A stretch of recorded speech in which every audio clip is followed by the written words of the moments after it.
You're watching Leafs Morning Take with host Nick Alberga and former NHLer Jay Rosehill. The show starts now. The old sacrificial lamb. It's the Wednesday edition of Leafs Morning Take. 2 days prior to Christmas, the final show prior to our 3-day holiday break, which we need. It's Nick Alberga, Jay Rosehill, presented by Bet365. Ahead of this game, this matinee affair against the Pittsburgh Penguins. Again, only ironic to me that it could be Pittsburgh that potentially ends the Craig Berube era. What's going on, Rosie? Yeah, happy birthday, Marc Savard. You gone. Yeah, interesting stuff. At least something happened. Kind of underwhelming, but nonetheless, they got one crack at getting a couple points here before the holiday, and then everyone can take a little bit of a breather, hopefully. So there's a lot to jump into. We'll obviously start right there. Marc Savard, were you shocked it wasn't something bigger? Like, is this enough to rock the boat, Rosie? No, it's not enough to rock the boat. I don't think coaching is the issue with the Toronto Maple Leafs right now, even though I feel like Berube will probably be fired during or after the break. It's hard to say, man. Is this going to turn the Maple Leaf season around? No. Are you fucking silly? But could it jog something loose? Maybe, hopefully. Did he deserve to keep having his job as the power play guy with the worst fucking power play in the league with the most skill on it? Like, get serious, man. He should have been fired, a couple of months ago. I think it's an absolute disgrace how bad that power play is. Is it all on Marc Savard? No. But do you need a different look, a different voice, a different guy running the power play videos and meetings? 100%. It's the most embarrassing power play in the league, considering it should be one of the top third in the league based on personnel, and it's dead friggin' last. So I'm not surprised at all. I think it should have happened earlier. But is it enough to make any drastic changes? I guess we'll see. I don't think that on paper it's an earth-shattering move, but sometimes little tweaks do things, and if the power play gets going, it's only going to help the Maple Leafs. Look, I'll be honest, I never understood bringing in Marc Savard from the onset. Like, I don't know what prior resume he had to run the Toronto Maple Leafs' power play, which I think is prestigious territory. I think for a local guy too, to maybe bring him in. And I understand he had a pretty good career running power plays and being a really sick power play guy, but I don't know where the resume was to run the power play. Having said that, to point your finger solely at Marc Savard for this tire fire is inexcusable. There's so much blame to go around. Let's not forget the power play has been an issue at bits and pieces throughout the last 10 years, but I think it was the easy choice. It was the easy decision. Like, your reasoning's right there, Rosie. 12 for 90, 0 for 10. They split them up on the power play. Like, nothing is working. So, like, hey, we tried something. Like, that's the way I'm reading it. And the other way I'm reading it is like maybe Craig Berube has more pull than we think too. As in, maybe Chief wanted him to be sticking around that long, or didn't, or I don't know. Like, this was a Craig Berube guy too, right? Like, and vice versa. Like, they knew each other from their days in St. Louis. So you start to wonder the correlation there, but also like, I just wonder if he's got more rope than people think. Like, I got some shots fired back at me after my tweet on Sunday suggesting they really didn't want to move off Chief, and lo and behold, it's just the assistant coach that gets the door. Like put it this way, I would be stunned at this point if they turn around tomorrow and fire Craig Berube. You know what I mean? Like, this is the first bullet, the first chamber. It shows me they're not ready to move on from their coach yet. Yeah, I hear what you're saying. I mean, they just hired Berube a year and a half ago, less than a season and a half ago. They don't want to fire him at all. Why would you? The question is, will they have to? And I think that, Tree Living believes in Berube and wants him to be the coach of this team. I think the CEO, I think the ownership wants to keep Berube, if nothing else, for dollars and cents of it. You're going to have to pay. What is his contract? It's millions upon millions, and you just shove it to the side. It seems like they just hired him, because they did a year and a half ago, and then bring in another guy and entice him to come into this dumpster fire for millions upon millions of dollars. That's not the business of companies in just pissing millions down their leg. but I also think that they believe that he's a good coach and his message should be followed. And he does have the structure of a winning team. So they're reluctant to fire him, but you can't just flip players like coins and change your team. There's very limited things that you can do. I get the Marc Savard canning. I think that was long overdue and very, very, very obvious on something you should do. I agree with you. I don't know why he got hired. I live in Calgary Flame territory, and everyone's going, why'd you hire Savard, man? He was fucking brutal for us. And I talked to people in the Flames organization, and they're like, yeah, it's nothing great, you know, there's not like he's this world beater coach or in any way, shape, or form. Weird. So it was an odd hire. And then a fucking tire fire of a power play for going back to the time he was hired. I don't know why this didn't happen, earlier. I don't know if at least it's going to give them a reset. Like they're going to have a different, things are going to look different just by the simple fact that your power play coach isn't there anymore. Will it lead to better play on the ice? Yet to be seen. But it's just you're racking your brain these days trying to figure out what they're going to do.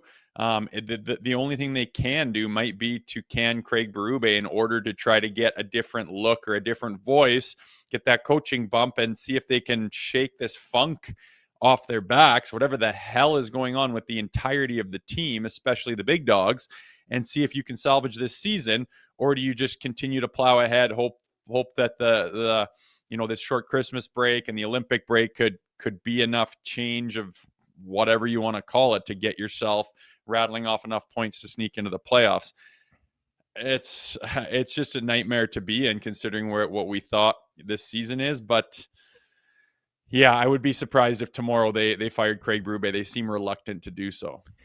Man, the more I think about it, it's like really puzzling. What was the objective of moving on from Marc Savard? Like, do they think the power play is magically going to wake up? Because I got news for them, it's not.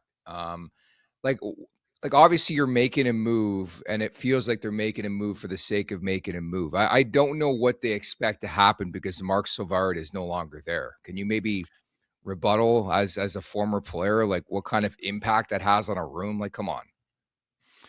Like, if it's again, they're reluctant to fire the head coach because they don't want they don't like. Okay, so you bring in who? Okay, Pete DeBoer, and then like, how does that all go? And would that be a move better made in the summertime as far as putting a team together and having a new message? Can you even get DeBoer? How much do you got to pay DeBoer? Is the coach even the problem? Is DeBoer's message going to change anything when that team seems as broken as it is? The only thing that did make sense was, let's make a small change right now before we're ready and made up our mind on the big thing. And that's pretty obvious to be Savard. Is it going to change anything? I mean, it's a different look. Sometimes, you have the same team, there's the coaching bump. Like, you would bet heavy on coaching bumps when a team makes a change, right? It's just a different look, a different feel. And it's very subtle when it's just a power play coach and an assistant coach. But like, I have my own theories on why this is a disaster, this whole season. And I don't really, I have trouble believing that, coaching changes is going to turn this thing around, to be honest. Me neither. And I think it's interesting too, for the record, I had heard that the Maple Leafs had pondered such a decision moving on from Marc Savard before. And what I was told is there in the past has been pushback from Craig Berube. So you could only wonder what that means. I mean, did Pelly get involved? Did Tree Living just veto the whole thing? But that's why, to me, it tells me that maybe Craig Berube has more power than we think. Because you think back to the Pelly press conference last year, we talked a lot about Craig Berube having a more of a defined role, not just as the coach of this Maple Leafs team. So you wonder how much autonomy he has in say in making moves like that. But I think ultimately it came to a point where they had to do something. And if it's not going to be Craig Berube, clearly it had to be the guy running the league's worst power play, right? It's plain and simple. I understand their boys from their days in St. Louis and prior, right? Yeah, and I mean, think about how these things go. You have meetings, right? Hey, we're going to get together in the boardroom and we're going to talk about some of the latest stuff going on, and we're going to throw some ideas out there, and we're going to listen to some opinion and whatnot. And if Craig is going, listen, guys, I'm in there. Like Mark is solid. the guys want to work for him. Like his message, we have tweaked this and that, and we've tried and you're like, okay, like, and if you're not, Tree Living, who's just nope, made up my mind, we're canning this guy, which eventually they got to that point. You listen to Craig Berube and you're like, hey, all right, well, I mean, I'm hearing the right things here, and maybe we'll give it some time. And that doesn't mean Craig Berube is calling the shots. Like, everyone thinks it's so black and white from the outside. I mean, go to it's no different than any other business. There is a hierarchy, and when axes fall and decisions are made, it goes from one guy to the next. But, there's people that listen to other people, and people have opinions, and you take a guy's word for, it has some gravity sometimes. And, a good company and good bosses, they listen to the people around you, especially when they're the people that you've hired and you respect their opinions. So it's not a surprise to hear, well, he lasted so long because so-and-so wanted to keep him around, or so-and-so went to bat for him. That's fine. But at the end of the day, I think they're reluctant to fire Craig Berube, and they needed to do something here before the break, I believe, after that nightmare 3-game road trip and everything else that preceded it. So, he was such an obvious call. I'm surprised it took this long, to be honest. And maybe it was because Craig Berube kept going to bat for him. Fine. Now he's gone. We'll see if it makes any change. But I really think that the heads and the minds are going to be really on overdrive here for this little Christmas break on what the hell are they going to do here in the new year for this hockey club. Man, if they lose this game to Pittsburgh, in my opinion, all bets are off. Like we're getting game after game after game, and there's not really a response. And Zach and I joked about it yesterday on the broadcast. We're talking about lessons and building moments, and hey, utilizing this game moving forward. Give me a break. The results are everything, especially when you've coughed away points left and right to start this season. And ultimately, that's my biggest question from this move. What will it achieve? Is the Leafs power play suddenly going to wake up and actually be, middle of the pack? Like, that's all they need. And the other thing I should add too, the power play stinks, but they also can't draw power plays. I was looking prior to this show, 25th of 32 in terms of drawing penalties. At the top, there's teams like San Jose, Colorado, the Florida Panthers, I think, are third in drawing calls. Surprise, surprise. But to me, that's the bigger issue. I maybe, on par with the issue of the power play stinking. They can't draw calls either, Rosie. No, I mean, it's hard to draw them when you're chasing a game, to be honest with you. True. And they've been chasing a lot. It's easy to draw them when you have the puck and when you're moving it around and you're finding the time and the space and you're making your opponent react and react defensively. You start to reach, you start to grab on, you start to lose position, you start to hook and hold, and it's penalties. So, I mean, I know they don't draw a lot for a lot of different reasons, but to me, that's not really a surprise. The fact that they have just been playing catch up in a pretty considerable way recently. I'll tell you, I'm so sick of hearing this shit about process. Like, I'm so fucking disgusted. And where this team's lost me this year is the Capitals game. Like, maybe it is just quitting on your coach, and maybe that is the problem on why they have been so bad recently, is they've decided, whether it's consciously or subconsciously, I don't really, and it's not like I hate you, I'm going to quit and be a baby necessarily, but I just don't believe in what this guy's saying anymore. And everything he says, I don't buy into it. I don't think that's how this team needs to play hockey. I don't think I want to play hockey that way. And that starts with Matthews and Nylander. And I mean, I think when there's that mentality in the room, that's so easy to funnel down to the Matthew Nyes of the world and to continue funneling down to, the whole team, which has just looked so abysmal since, that game to me is just the beacon that just stands out as, oh my God, is this ever a disaster and a nightmare? And there's no real answer to it. And that's why they might come to the fact that let's give these guys what they want and see if we can salvage this season and they can wake the fuck up and play hockey without Craig Berube, which pisses me off to a degree, because I feel like it's a spoiled diva mentality, which I think has been fairly ripe in this market. And at the end of the day, when the going gets tough and there's adversity, or they need to break through, or they're challenged, this core group comes up short every single time. There is not one time where you're like, oh my God, they're in one right now. This is a major challenge. holy, are they ever getting tested right now? And they come up victorious, and they come up saying, we rose above, and whatever was in our way, we broke through it, and we conquered that. Never once, never one single time. It is always stutter step, come up short, one step forward, two steps back. And because of that, I'm just sitting here going, Craig Berube, that's the problem. Like the guy that you won the Atlantic with last year and took the Panthers to Game 7, ultimately to get tested one final time and come up short again. Can't get her done. But like, really? So he's the reason you guys are this fucking disaster? Okay, it's Craig Berube. But on the other hand, they only have so many bullets in the chamber, as you mentioned, and it might be the only thing that they can do to say, okay, you babies, are you going to fucking pout and play that terribly and embarrass yourselves and the entire organization? I guess the only thing we have left to maybe even save this season, at the end, it is dollars and cents. Missing the playoffs would be a nightmare. Maybe they got to move the coach here, and maybe they will over this Christmas break. I don't know, but at least they're willing to make some changes. Obviously, there's a lot of talk going on behind the scenes. The other thing, too, is like I'm a bit mystified, or maybe that's not even the proper word. Like, they didn't replace Marc Savard. Does that just show you, like, what the hell was he doing if you don't even feel the need to replace this guy or the urgency to replace this guy? And it's like, you know what? We have Mike Van Ryn, we have Newsy Lalonde, and we're good. Like, I mean, the simple choice was out there, Bruce Boudreau. I could tell everybody right now he was not contacted, nor do I even think they looked externally whatsoever. But that right away, I'm like, okay, who are they bringing in? Like, maybe it is Gabby. Maybe he's finally getting his opportunity to run that power play. And it's like, no, we're not adding anybody. So then it just leads me to wonder, like, what was Marc Savard's role to begin with? Right? Yeah, I hear what you're saying. I mean, I don't think you bring Boudreau in right now. Like, talk about, there's so much noise in this market right now and so much opinion that to bring in a former head coach to just run the power where Craig's already, is he on the hot seat? Like, just complicates things even more, if you ask me. Might as well. Can't get worse.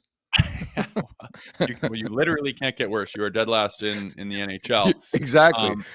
So to me, this is just someone else has the clicker in the video room of the power play meetings.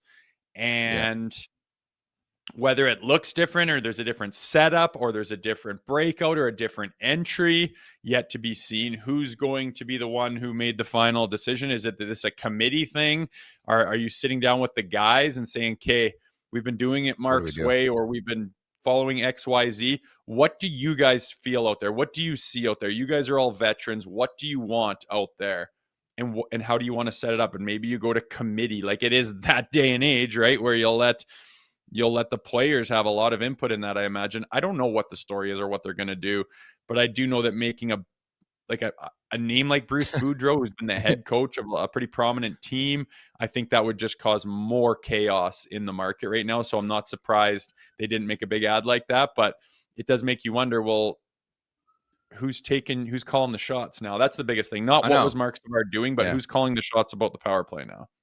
Well, even too, like Marc Savard was the video guy. Like every time they had to challenge a play, he's on the mic, right? So like who takes that role now? And I tell you, the first drop pass on that power play post Marc Savard era, it's going to hit like this coffee I'm drinking right now. Our Super Chat charity partner is Sick Kids. Want to make sure that your question or comment gets on the show. Hit us up with a Super Chat. Proceeds from our Super Chat will go to Sick Kids, ranked the #1 research-intensive children's hospital in Canada and 3rd in the world. So don't forget, early start time today. It's a 4 Eastern start time, so 2 p.m. Alberta. How you feeling about that, Rosie? I love that. Pretty good, actually. I like it. Don't have to wait around for it. Got some stuff I got to do to prep for Christmas, and then we have our Rosehill family Christmas happening at my sister's house, probably about second intermission. So I like it. It's different. The Leafs don't usually play matinees at all. It seemed like the Flyers always do. When I played for the Flyers, it was always matinee games, which I loved. I hated waiting around for a game, but different market. It's going to be interesting. I like that they're getting her done early. I guess this is like one of those next gen games. So it leads me down a hole where it's like, are we going to get 9-year-old kids booing the Toronto Maple Leafs this afternoon? Because that's a pretty distinct possibility at that. We do have a poll set up in the chat as well via producer Vic. Should Zach and Nick wait, let me read that. Should Zach and Vic and Nick do a watch along tonight? There has been talk about a watch along at Zach Phillips's condo here in Toronto. A resounding 73% say yes, 27% say no. So stay tuned for that. If you want to watch us sit on a couch and watch this fucking Maple Leafs team, by all means, that could be a possibility coming up tonight, Rosie. Could be kind of fun setting up the gear in front of the old TV and sometimes I feel like I'm just tweeting live tweeting the show. You could put Twitter away and just let her fly live on air. Maybe something to look at down the road, but it sounds like there's an appetite for it. Interesting stuff. Yeah, very unique era at that. People just watch people sit there. It's kind of fascinating. And I always laugh, like professional athletes now get giddy for streamers. It used to be the other way around. Like streamers used to love like celebs, and now it's like celebs will just say anything to get clout with streamers. It's ass backwards. Anyways, coming up in about 5 minutes here, we got Kevin McGran of the Toronto Star. He's got a new book on Auston Matthews, so we'll break that down. We'll get his thoughts as well on Marc Savard and that firing moving forward at the Leafs Nation 401 on YouTube. Hit that like button, hit that subscribe button. Leafs Morning Take, wherever you find your podcasts, and make sure you leave us a 5-star review. Don't forget as well to visit theleafsnation.com.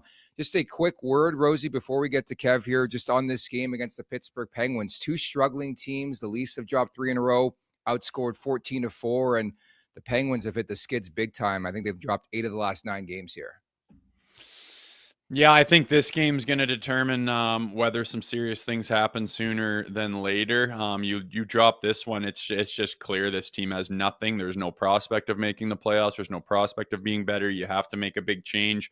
And honestly, I really think that's only fire the coach, even though I'm not thrilled about that. And it bothers me, to be honest with you. But I don't think they will. I think that they have had a little bit of a breather. I think they've hit rock bottom. And I really think it was that Washington game, and you're still on that road trip, and then it's losing to the worst team in the league and the Predators, and then, inevitably you're going to lose against the Dallas Stars. So yeah, I think that's rock bottom, and I think they're going to come out and they're going to play, and they're going to play well, and it's going to look, and it's just simply going to be a little bit of desperation, which is my biggest gripe with this group, is like, where's the desperation? It doesn't even show an ounce in their play. It doesn't show an ounce on their faces or their body language. It's just absolutely mind-numbingly shocking to me that they have shown as little passion and dig in and determination and everything else that you can say that has anything to do with emotion as this group has. I think it's their Achilles heel. They have none of it. They don't get it. They're not built from it, and it starts from the top down.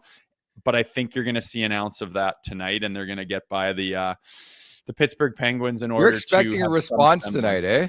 Yeah, well, it's not going to be this fucking inspiring response, but I think they're going to play with enough jam and go, holy shit, we can't go back to what we just did. I hope. Take that into the break, and I think I'm betting that they will win, even though the value's nothing. I think they're going to get the job done tonight, because enough's enough. I really admire the confidence, Rosie. This interview is brought to you by Table Fare and Social, the perfect spot to fuel up before the game or wind down after work, located right across the street from the arena and just steps from Union Station and the Metrolinx bus terminal. Table Fare and Social offers a wide selection of food and drinks with space for large groups and a family-friendly atmosphere. Next time you're off to a game, check out Table Fare and Social, a downtown food hall right across from the arena for some great pregame bites and drinks. As we bring it to our guest now, it is Kevin McGran from the Toronto Star. What's going on, Kevin? How are you? Thanks for having me on. I really appreciate it. Jay, good to see you. It's been a while since I interviewed you anyway, back when you were a Leaf. You bet. That's getting to be a long time ago. I don't want to age each other here, but goodness. It's getting to be too long ago. It's good to see you. Thanks for coming on. Oh, my pleasure. So, Kev, we'll get into the book, but obviously want to get your initial reaction here to the Marc Savard news yesterday. Yeah, it does kind of seem like a weird kind of half measure. Like, I do wonder if they come out today and they score 3 power play goals on 4 chances. Is that like a big FU to Marc Savard? Was he really the problem? Like, I know he was a great player and a great playmaker. He didn't have the greatest track record in terms of the power plays he ran before coming to the Leafs. I think his biggest raison d'etre was being Craig Berube's friend, and Craig needed a friend. He's come to an organization, didn't really know anybody.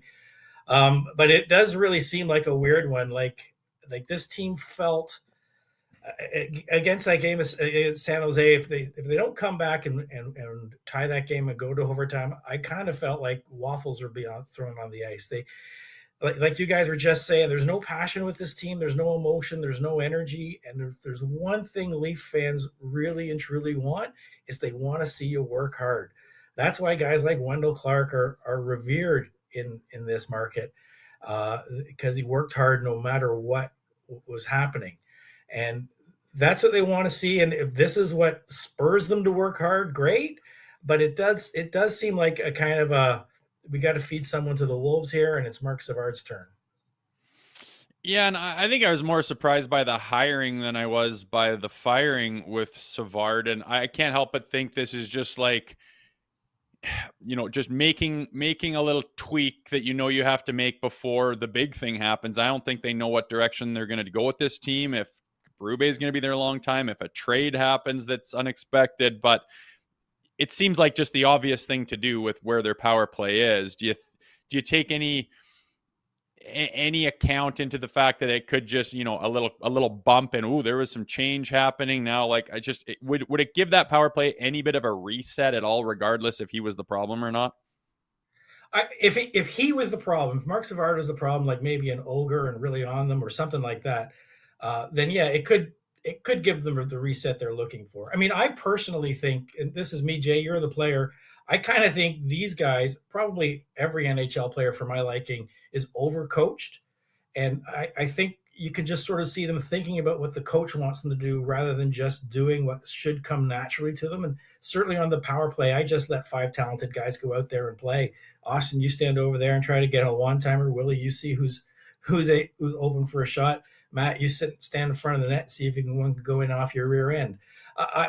If Marc Savard was truly the problem, we'll see a response. But if he's just, the sacrificial lamb, we're just kind of going to see more of the same. And, they'll trudge their way through the end of December and early January and kind of figure out what they are. And are they buyers or are they sellers? And is Craig the right coach for the team? And is Brad the right general manager to lead them through whatever the next phase is? Kev, it's interesting too. A lot of people reach out and be like, okay, so they canned the assistant coach. Well, I counter with like they're 12 for 90 on the power play. So I ask you this, like, how much better do you think this Maple Leafs team is with even a middle of the pack power play? Like, let's not forget, this is 32 of 32 in the NHL. It's crazy. Well, I guess if they're a middle of the pack power play, you might look at maybe 2 more wins and maybe an overtime loss or something, but 5 more points, which is not nothing in the Atlantic Division. Personally, I think this team is a wild card team, if nothing else, or maybe third place in the division. When you kind of look at what they had at the beginning of the year, that's where I would have pegged them. But where they are now, I mean, the injuries on the blue line and the the various drama with each of the goalies at some point along the way, I guess you can't account for that when you're putting pen to paper in September, October. But they are a better team than last place. But if like that's a big hill to climb. Whether they're only 5 or 6 points out, but there's so many teams to climb. Like if you get 1 position or 2 points, if you gain 2 points a month, that's asking a lot sometimes, and it might already be out of reach. Oof. And considering this team won the Atlantic last year, put the mighty Florida Panthers up against the wall there in the second round. Ultimately didn't win it. But what's the biggest difference that you see from that team to the team we've watched all season long this year? A lot of people would be screaming, it's Mitch Marner, but there's a lot of people on this team that are just shells of themselves. What do you see? Is it as easy as saying, oh, you don't have Mitch Marner anymore? Well, I think Mitch Marner is part of it, but I just think they're slower. They play a slow plodding game, and that doesn't work. Certainly it doesn't work in their division because they have so many young teams that have so much speed and skill. Like they can't handle speed. They just can't. It goes right around them. We saw that with the Montreal Canadiens. You saw it with Connor McDavid. They can't handle speed. They can play fast, but they just haven't. So that's the biggest difference for me is just how slow they are. They can change that. They, pass the puck moves faster than the skates. So if they pass the puck better, that would be one thing. And of course, Mitch is part of that because he could take a pass on his skates and put it up to his stick. Now, if you pass to somebody's skates, it just goes into his skates. So Mitch makes up for a lot of things, but I don't think it's solely him. I think it's just as you alluded to earlier, Jay, there's no emotion with this team. There's no heart. They just going through the motions and they don't know what to do. They can't find their way out of it. And boys, you want a real temperature check, just go watch the post game of Willie Nylander on Sunday. Like, that guy is always the calmest, coolest guy in the room, and he was so dejected. How weird was it to see that, Kev? Well, he was saying he was lacking confidence, and boy, if there's a player that lacks confidence on the Maple Leafs, and it's William Nylander. What do you think the rest of the guys are like? Like, Willie's the most self-assured guy I've ever come across, right? Everything just flows right off of him. And now here he is saying, yeah, we don't know what we're doing, kind of thing. And I can't score and I can't find a way.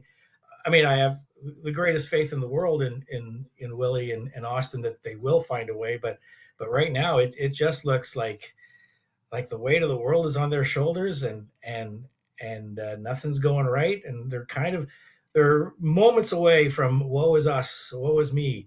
That hasn't hit them yet, but it wouldn't surprise me if it does. And how much stock do you put into this game? Kind of a random game, couple days, this, that. It's been a nightmare road trip there for them, a 3-gamer where I think maybe they've hit rock bottom. Do you think this is could be like a linchpin in some pretty serious changes, or is it just another game? Well, I think a win will work wonders for them going into the little Christmas break. Yeah. That would do a great deal, beating Sid. But if it's just another loss, if there's big changes coming, I don't think it's coming over Christmas. I think we'll wait until January before we see that. Because remember, if Brad Treliving wants to replace the coach, he has to go to Keith Pelly and the board, and then he'll have to justify his own existence at that point. So I don't think they're in any rush to make those changes. And this game, to me, it feels like a must win. And I kind of feel like they will respond. You know, you did see some progress over the last couple of games with them, but the evidence that they can play 60 minutes game in, game out, it's just not there yet. So I wish them well against Sid. He always rises to the occasion against Toronto the way Connor McDavid does. So sometimes they rise to the level of their opponent. So it sounds to me like it'll be a good game.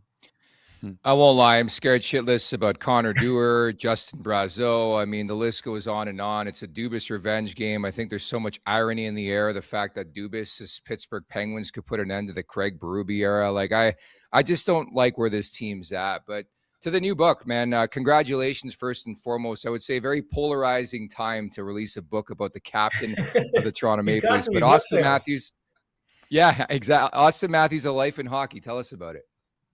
So the story for me is his origin story. Like, I certainly believe by the time he's done, he'll be the greatest Maple Leaf of all time. He might not be remembered that way if he doesn't win a Stanley Cup or if they peter out of the playoffs as last year's with the Leafs. But I always found it really interesting. How did this guy become the greatest Maple Leaf of all time? And he, you know, the greats have all come from snowbound countries, right? So Gordie Howe and Connor McDavid and Sidney Crosby and Alex Ovechkin, they come from hockey ecosphere, right? Hockey's on all the time. Hockey's played all the time.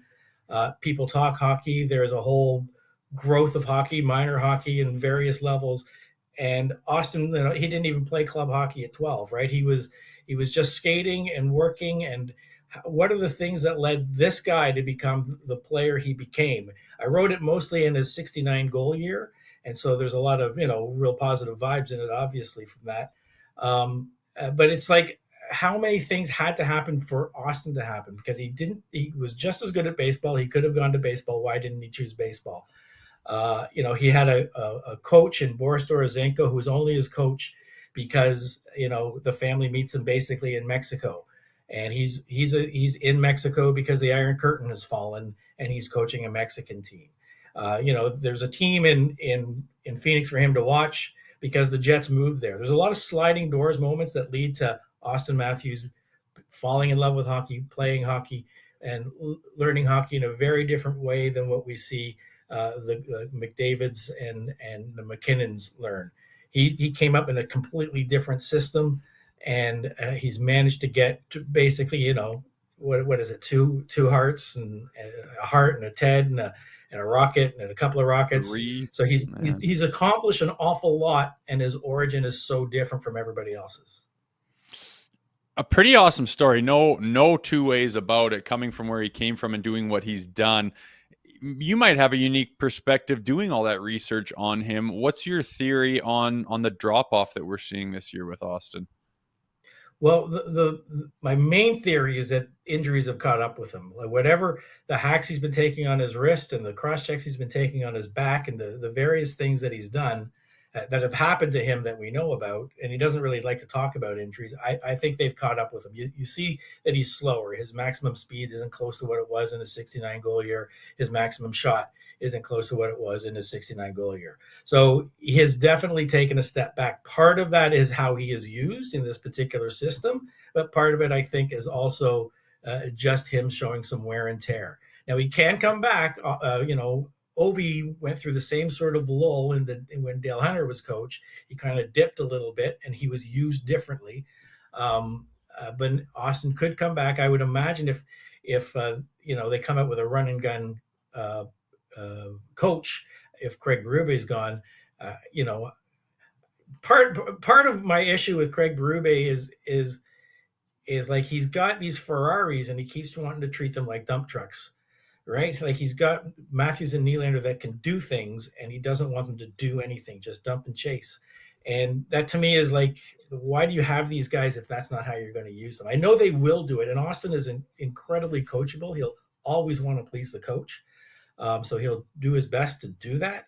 But why? Why do you do that to those guys? Why have those guys if that's how you want them to play? You take a 69 goal scorer, turn him into a 40 goal scorer. I get that, and it makes total sense right now. But to me, the flip side of that is, okay, well, what about the power play then? If you're such high-end Ferraris, and you're like Craig Berube is not handcuffing them on the power play, you have more time and space. You have one less player out there, and you guys are abysmal. So, okay, let's say Craig Berube is a run and gun type of coach. I think they'd be just as bad. Like, you only have to look as far as the power play to say, well, they're not really playing. There's nothing Ferrari about them right now. A fair point, but I think there's something in their head with the power play that's different from 5-on-5 because they are scoring 5-on-5. Yeah. Mm-hmm. It's interesting times, all right. Yeah, Kev, just want to ask you to wrap. Do you have a prediction on where this could all go? Obviously, it's pretty rough right now, but do you think they snap out of this? No, I don't think they snap out of it. I don't see any evidence that they snap out of it. They don't have, Auston is, as a leader, he's sort of taken the stripes from John Tavares, and he's very stoic and very plodding and very thoughtful, but he's not rallying the guys, and Tavares isn't rallying the guys, and Riley's not rallying the guys, and Nylander's not a rallying kind of guy. I don't think they get out of it. I think what ultimately happens, there'll be a clean house before the trade deadline, and you'll see them. They could do the Boston thing where they, get out, trade what they can. If it's a seller's market, it's the great time to do it. Because the prices would be inflated, and then they can maybe turn things around quickly. But they need a huge injection of youth and speed and skill and naivete. Just, hey, let's go play. And they don't have that. And I think this team is missing the playoffs and will probably miss it by a long shot. Fair enough. Again, congrats on the book. Where can everybody grab one? Well, it's obviously Indigo. There's plenty of them. I've signed a bunch in downtown Toronto, so you can get a signed by the author, but it's available on Amazon and various bookstores around the province. Sweet. Wicked. You're the man. Merry Christmas, and we'll talk soon, okay? Merry Christmas to both of you. Thanks for having me on. Kevin. Appreciate it. Cheers. Time. That's Kevin McGran from the Toronto Star. Again, the new book, Auston Matthews, A Life in Hockey. And again, it's a whole recency thing. I know the fan base is really, really down on the captain, but like Kev's right, man. There was a time not too far ago where we're talking about, can this guy pass Ovechkin one day? Like obviously the trajectory is not as strong right now, but let's not lose sight of that Auston Matthews and our hope one day that he comes back magically. Yeah, I think that's the only reason there is this pulling your hair out type of feeling in the market is because of what we've seen him be. He was I mean, again, those things on Twitters, and it's like a sad, like it's like a Sarah McLachlan song, and it's it's Oh him man. just lighting it up, and it's like, remember when, and it just seems so far away right now.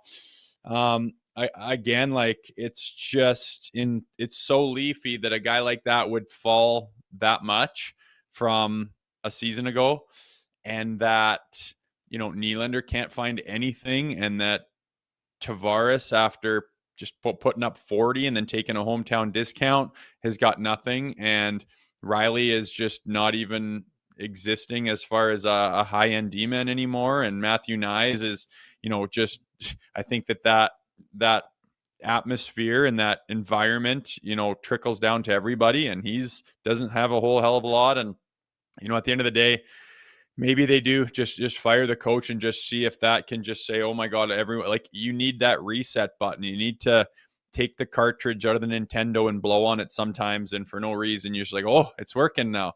And that might be the only bullet they have in the chamber. I do know that they are thinking long and hard about it, though, but it's just so Leafy that they are in this position with all of this calamity of errors happening at the same time. It's very hard to watch.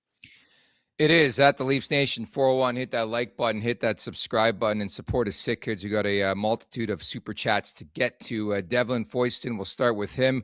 I think these full no move contracts need to go, because if I can recall, they used to never be a thing. Even Gretzky got traded. That's a good point. Feels like everybody now has a no trade clause in this league, Rosie. Yeah, it's just the theme, right? It's the thing that to get it over the hump. And if you're trying to sign this guy and you kind of get to your number and he's still humming and hawing, well, I'd like to put some roots down, and I want to be here long term, and I want my family to go to school here, and I'm going to buy a house, and I want to be part of the organization long term. We want that too. Here's a no move clause. Let's do this together. Everyone's rah, rah. We're going the distance. Well, shit falls apart sometimes, and then you're handcuffed with that. And I think more often than not, teams, not more often than not, but oftentimes teams get burnt by those things. They just happen to be the little caveat in the contract that gets it over the hump, and players want it. They want to know that they're okay at the trade deadline. They don't need to worry about it. Doesn't mean you can't move guys. Doesn't mean you can't trade guys.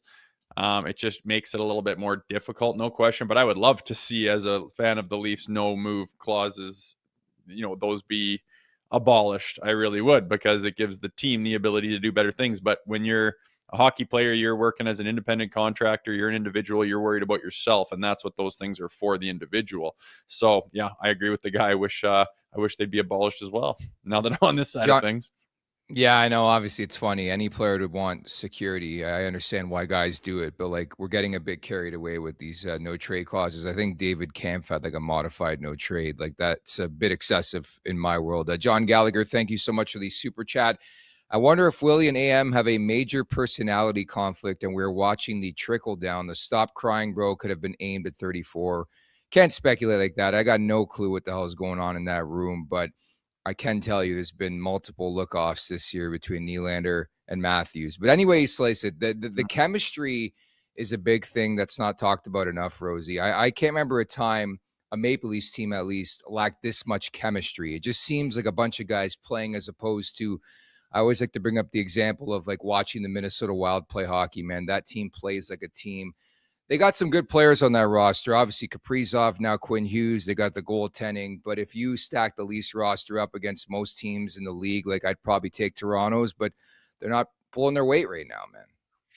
Yeah, that's a good point. Like, there is zero chem, and you put those guys together on the top line to try to get it going, and they're worse than they were split up. There's no chemistry at all, and when there's no chem on a team, some teams are just full of chemistry. They have lines that are working and clicking, and the power play, and it's just chemistry. It seems easy. Like, you get breaks and bounces. It feels like things just happen. The guy's there, or you don't know the guy's there, but you think he should be, and he is there, and you finish the play, and just things seem easy. And when there's no chemistry, you have to fight tooth and nail for every goddamn thing you get. And I it's hard not to think that this problem, everyone's trying to pinpoint the one thing that it is, and it's laughable to think that the Leafs believe that it's Marc Savard. Like, let's get serious here. But it's got to be this calamity of error, like injuries, lost confidence. Maybe the system isn't right for these guys. No chemistry amongst anybody, not playing to their suits. Their personalities are not well suited for it. The leadership is lacking by a million. Like, it just does seem like it's probably a little bit of a whole bunch of things, which makes me believe that down like Kevin, like I think the only answer to this is to, I would love for them to squeak into the playoffs just because I want to see them play playoff hockey. And it's good for everyone when that happens. But I think blowing this up is probably the only way to go at this point.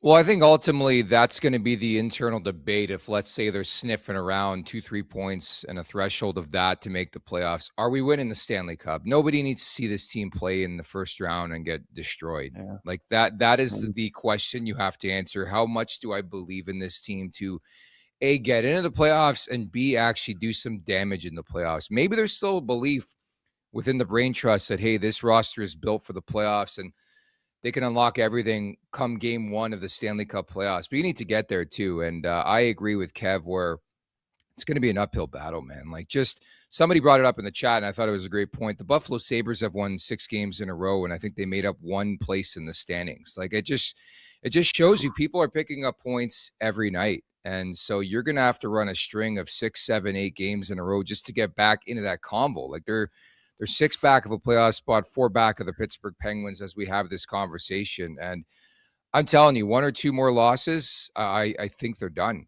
Like, I'm not crazy in saying that because I think there's just so much to overcome in the standings where every night you're playing teams. And don't forget, I think the last 20, 25 games of the season, predominantly playing in your own conference, your own division. So, like, it becomes that much harder down the road. So they got some big games coming up. They got this Pittsburgh one. They're chasing that team right now. They got Ottawa. They're chasing them. Like, we're going to find out in relative short order what this team truly is. Tammy, thank you so much for the super chat. Savard's firing is too little too late. I tend to agree. I think if you're going to make that move, it's got to be like a month ago, or you got to make a coaching change sooner. Like, I'm a bit stunned that we're about to hit Christmas and there hasn't been one coaching change in a league that makes a billion coaching changes. So maybe the strategy has changed. Want to get your thoughts as well, since we didn't have you yesterday. I brought it up with Kev, but like Nylander's comment after the Dallas game, I don't know if I felt like this before. An 11-game goalless drought, man. He hasn't scored since November 26th, if you can believe it. It is wild, and to me, it's not just Willie. It's Auston. It's John. Nyes is becoming part of the conversation. Morgan Rielly.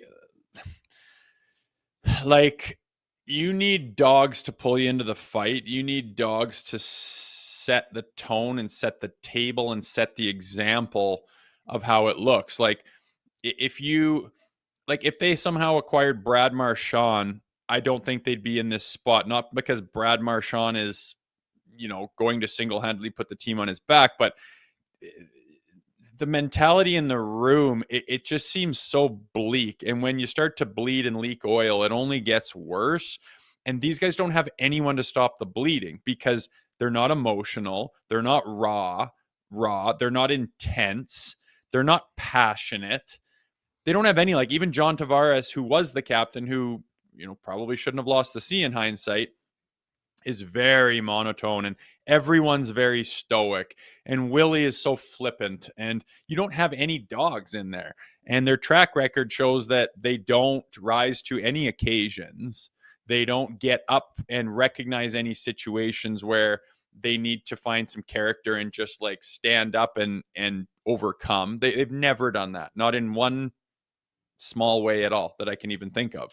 And I think that a combination of that, just churning and churning and churning, and then you lose some confidence, and then it gets dark. It's just a calamity of things going wrong, and then nobody having the ability to stop it. There's no dogs in that room.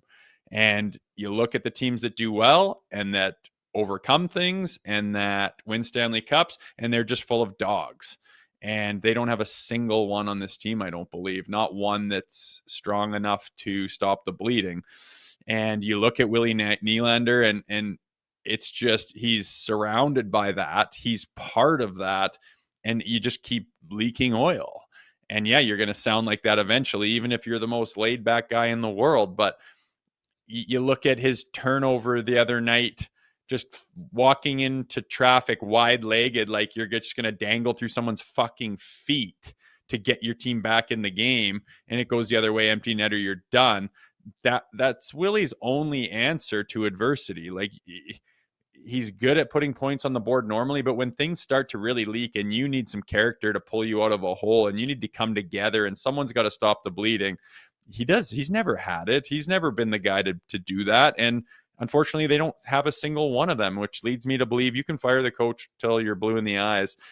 This group together now, it's more apparent to me than ever. I thought that if you had the stars firing on all cylinders and you surrounded them with Nicholas Waz and Joshua's and had, a guy to play some doggish playoff hockey, but they're so far gone now and their confidence is gone. And again, they have no one to pull them back into the fight. I think there's only one thing to do, and it's unfortunately see if you can seriously get some assets and some players and some dogs and some youth and some picks and try to see if you can retool this thing. Because I don't see any scenario where those players at the helm drag you into the fight. Yeah, personally, I think it's a season just catching up to Nylander. Like, if you recall the first 2 months, I know the points were there. He wasn't great. And now I think everything's coming together, and I think it's really coming to the forefront that he just has not been as effective or as good overall as he was in prior seasons. And I think they've lost their swagger too. Like I mentioned quite a few times here on our platform recently, I've been watching clips just like you of like the early days of Matthews and all the big boys and how much pride they had and how much they loved showing up to the rink and the swag and the celebrations. And I understand like losing wears on you, but like this is not a new occurrence this season. They just don't have any swag. You look around this league at like the best players and the top teams, like these guys walk into that game and skate around like they own the place. I don't see that from Nylander. I don't see it from Matthews. I don't see it from Nyes. They're just a bunch of players right now, unfortunately. Yeah, I mean, you can't have swagger without confidence, and this team has obviously lost all their confidence. I never saw enough swagger. Like, they have 10 times more swagger getting out of their car and walking into the locker room. It's true. Yeah. Than they do during the game. It's blank faces. There's no rah.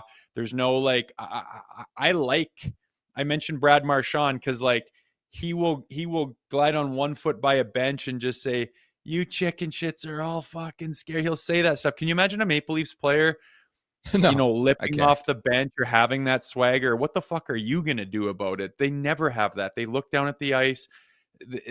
They can score some goals, but they're so one-dimensional, man. They don't have that swagger. They don't have that leadership. They don't have that arrogance. They don't have that grit.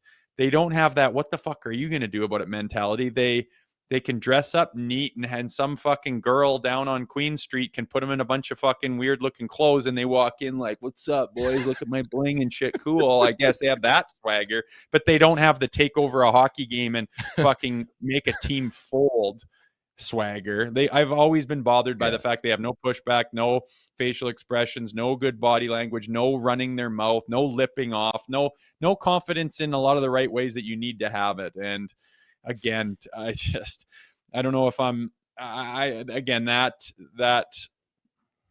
that Washington Capitals game fucking broke me with this group. End of story, I guess. Yeah, no, it's fascinating too because, Craig Berube comes in and everybody's excited. You and I, at least, were like, oh, like, man, nobody's going to fuck with this team anymore. They're going to be tough to play against. They're going to fight and scratch and claw. And granted, we saw a lot more fighting in year one than we did in year two, but there's just no pushback. Like, for example, I'm watching the game Sunday. It's Vegas and Edmonton. And Zach Whitecloud, a defenseman on Vegas, like the whistle had blown and like 4 seconds later, he body checks Nugent Hopkins.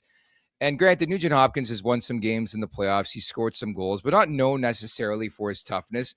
Whitecloud gave him his look like, what are you going to do about it? And then McDavid came in. Like, it was just the funniest look ever. This guy's wearing a fishbowl telling somebody else, like, what are you going to do about it? But to your point, you don't get that feel from anyone on the Leafs where it's like, hey, this is going to be a tough night for you, man. Don't fuck with me, right? They don't have that don't fuck with me feel at all. Zero, and they never have. This group never has. I mean, even in their prime, I don't know. Like, what do you call the best year of this era? I mean, was it not last the O'Reilly year? season, I guess. You won the Atlantic. You got to the second round, went to Game 7 in the second round, not the first round, against the team that won back-to-back Stanley Cups. Like, it's kind of hard to argue last year, wasn't it? Right? Yeah, that's fair. Yeah. And every year before that they were considered, these contenders, they had zero of that. They had zero of what the fuck are you going to do about it? And that swagger of like, you're coming into our house, man. You are going to have a long night. All they ever had was, I hope it's an easy night and I get my cookies. And a lot of the time they did, because of how much talent they have coming out of their ears. And that's why it's so gross to look back on this era, if this is in fact the end of it, that what a waste of talent. Like, you didn't want to round yourself out at all. You didn't want to adapt and evolve into any semblance of leadership or intensity or well-rounded hockey player, or like any of the things that you see the guys that lift the cup at the end of the year are always. Like, none of the Boston Bruins rubbed off on you. None of those big teams that you see at the end of the year that you've watched, none of that you thought you needed. Did you really think you were that good and that talented? Because nobody wins the cup just based on talent. And they've always been talented, but they never developed anything else. And it's so fucking apparent right now, because when your talent is stifled and everyone's in a rut or stymied or what do you call it when you just don't have it. And they all have it at the same time, and you are so pathetic. You're getting booed off the ice and jerseys thrown on the ice, and you're might miss the playoffs. Like, it's just, I can't believe how one-dimensional they are. And if it doesn't turn around, and I don't know why anyone would say it would at this point, what a waste of all of that talent. For 2 playoff series victories. You're so right. It's time now for the last call, brought to you by Bet365. Whatever your bet is, it's never ordinary at Bet365. Download the app and get in on the game. Use code NATION. That's NATION, NATION. Must be 19 or older. Ontario only. Please play responsibly. If you're someone you know has a gambling problem, visit ConnexOntario.ca. Anything specific you're looking at betting-wise in this matinee game here against Pittsburgh, next-gen game? No, Give it dude, to me. It's tough. I think the Leafs will win this game and just at least put a pin in it for this short little break. I do think that, but they're minus 130. I guess. And I look at some of these, like Auston Matthews, 2+ points, William Nylander, 2+ points, and the Toronto Maple Leafs to win the game is only plus 850. Oh my God. There's not, I don't know what the hell we're betting on here. I guess just for the hell of it, put it the minus 130 on the Leafs. Maybe it's the over-under here. It's pretty even, the over. Take the under at even money. No one's scoring goals, and we're getting good goaltending. So maybe take the under. It's under 6 now at even money. That's my bet. Fair enough. I think it's Stuart Skinner going here for Pittsburgh. Again, I don't have much hope and belief in this Maple Leafs team right now. What's your bet? I'm interested. I'm going to go Matthew Nyes, anytime goal. 3 goals in 21. I don't have the numbers in front of me, but he normally plays really well against Pittsburgh. We know he's fighting something right now, but I'll play the Nyes anytime goal. I think Nylander could have a big game too, but it's so cliche to say that. We keep expecting it. It's not happening. Just shitty times, man, as we go into this holiday break. Just programming note, we're not going to be with you tomorrow, Thursday or Friday. We're going to be back on Monday. We're going to recap another big weekend. They got Ottawa on Saturday, Detroit on Sunday. Talk about the divisional games. You got to win those games in regulation at this point. Yeah, the future schedule is not very easy for the Toronto Maple Leafs. And I know it's on one hand, you're like, geez, there's 46 games or whatever there is left. That's a lot of hockey. That's a lot of time to play some good hockey. Yeah. But now what was saving them during the beginning slumping season, which is a bundled up division and a bunch of people kind of all hanging around the same area, is now it's going to make it difficult to actually get into a playoff spot, because like you just said, 6-game winning streak could only move you up like a slot or two, and every time you gain some ground on one, 2 other teams got the same points, and you you got ground on none. There's going to be divisional games that go into overtime that are 3-point games, and pretty soon that's going to dwindle to 25 games left, 12 games, and you're toast. You're toast. And there's going to be a lot of talk in the after this break about what they have to go to get into the playoffs statistically. And it's not going to be a really good look considering what their schedule is going to be. All right, man. Merry Christmas, because we're saying that around these parts. Fuck happy holidays. Great stuff. We got a holiday special coming out on Thursday, Christmas Day. We'll have a holiday special with me, Zach, and Rosie, talking about this Maple Leafs team, talking about holiday traditions and all that. But great stuff, Rosie. People want to hear that are about us, right? Yeah. What was the first stick you got when you're 14, Rosie? Maybe it will be kind of fun to go down memory lane on old Twiggies. Yeah. But no, that looks fun. Enjoy it. Enjoy the last game here. A little matinee for everyone to prime themselves for Christmas. Let's see if they can give us some semblance of decent hockey against the old Penguins tonight. Looking forward to it. But other than that, Merry Christmas to everyone. And yes, we will put out a little Christmas special where we're maybe going off the beaten path a little bit and not talking about this Leafs team quite as much.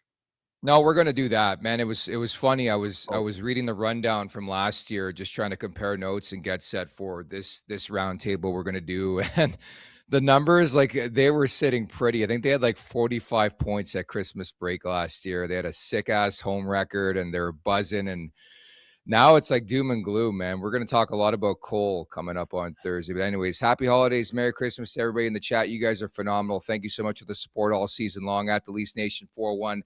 Hit that like button, hit that subscribe button, Leafs Morning Take wherever you find your podcast. Make sure to leave us a 5-star review. And don't forget to visit theleafsnation.com. Thank you to producer Vic. For Jay Rosehill, I'm Nick Alberga. We'll talk on Monday. Merry Christmas. Make sure to check out more of our content right here on the Leafs Nation YouTube page. We got long-form interviews, we got clips, we got epic rants by Jay Rosehill. We simply have it all. And don't forget, you can find out much more at theleafsnation.com. Thanks so much for watching.